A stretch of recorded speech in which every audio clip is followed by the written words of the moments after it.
gwamnatin nan za mu yi muku tabbacin cewa abu na farko da za mu yi shine kuma tare da kuma matasa da iyayenmu na kasa da jaman tsaro za mu tabbatar ta kowane hali mun kawo zaman lafiya wannan jira. Za mu tabbatar da ikon Allah mun kawar da yunwa da talauci a wannan jiha. Local government da aka kashe da development area mun mayar da martabansu, mun ba su autonomy nasu. Za mu ɗauki dukiyansu da ake kawo daga Abuja mu ba ku kayanku, a yi aiki da shi a karkara, a ba matasa aikin yi, a ba matasa sana'an yi da shi, a ba iyayenmu mata sana'an yi, a ba su aikin yi. Ma'aikata kuma su biya kansu kowane ranar 25 ga kowane wata.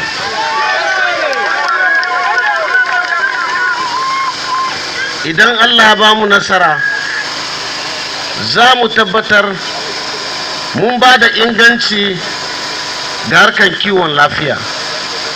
Mun gyara asibitocinmu, mun samu ma'aikatan kwararru, mun sa na'urori a asibitocin nan saboda mutane mu samu kiwon lafiya a gida.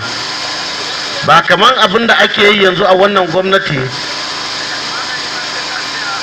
Al'umma wannan jiha sai sun tafi Taraba, sai sun tafi Gombe, in ba don albarkacin Federal Medical Center ba kafin su samu abin kiwon lafiya. Mu za mu tabbatar mun kula da mutanen wannan jiha. Za mu tabbatar mun tada tattalin arzikin wannan jiha. Kuma hanyoyi da za mu bi shine za mu ba da goyon baya ga manoma a wannan jiha da makiyaya a wannan jiha. Ba za mu zama irin wannan gwamnati da za a yi shuki a Mai a kawo muku taki a Nuwamba ba. Za mu tabbatar da chemicals na noma da takin noma da goyon bayan da za mu ba manomanmu an kawo shi kafin manoma su je su yi shuki. Za mu tabbatar kuma makiyayenmu mun ba su tallafi sun yi kiwo irin na zamani. Duk veterinary clinics namu za mu tada su saboda su ba da tallafi ga makiyayenmu. Za mu tabbatar kuma wannan jiha da manomi da makiyaya sun zauna lafiya a wannan jiha, saboda ba su da wani kasa fiye da wannan jihan Adamawa. Za mu tabbatar kuma mun yi amfani da gwamnati da basira sun zauna lafiya.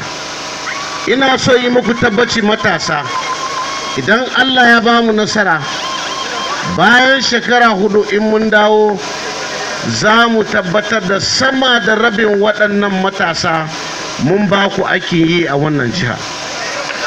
Za mu tabbatar mun ba ku sana'an yi a wannan jiha. Hanyoyi da za mu bi kuma shine duk waɗannan makarantu na koyar da sana'a da muke da su a wannan jiha mun tada su, mun sa na'urori na koyar da sana'an zamani, mun ba ku goyon baya da dukiyan gwamnati ku yi sana'an nan a ko'ina a Najeriya. Muna muku tabbacin cewa wannan gwamnati tana wasa da future wannan jiha. Wannan gwamnati tana wasa da future matasan wannan jiha saboda bata ba da kulawa ga harkan ilimi ba. Makarantunmu sun lalace. Zan tabbatar a gwamnati na in maganan education bata zo na farko ba, za ta zo na farko, za ta sake zuwa na farko, domin mu tabbatar matasanmu sun samu ilimin zamani. Za mu tabbatar ba mu haɗa iyayenmu da matasa suna faɗa saboda biyan makaranta ba, saboda wannan gwamnati ta ɗaura mana talaucin dole, ta ɗaura mana yunwan dole. Ina so yi muku tabbacin cewa daga watan farko gwamnatin ATM za ta tabbatar ma mutanen jihar nan cewa sun kawo gwamnatinsu, sun kawo gwamnatin talakawa. Maganan makaranta daga primary school zuwa secondary school ya zama kyauta a wannan jiha. Zan yi muku tabbacin cewa gwamnatin ATM gwamnatin talakawa ne. Daga watan farko zan tabbatar muku cewa biyan WAEC fee da NECO ya zama kyauta a wannan jiha. Daga watan farko zan tabbatar muku cewa duk matashi da ya tafi university a Adamawa za mu ba shi scholarship ya je karatu da sauki, iyaye su huta.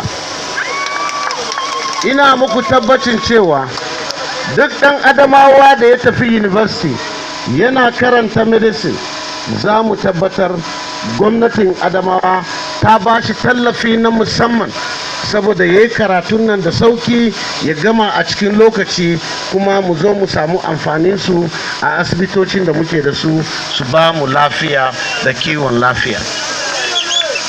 Wannan a takaice shine shirin da muke da shi, banda maganan wuta, banda maganan hanyoyi da wasu abubuwa na cin gaba da muke da su.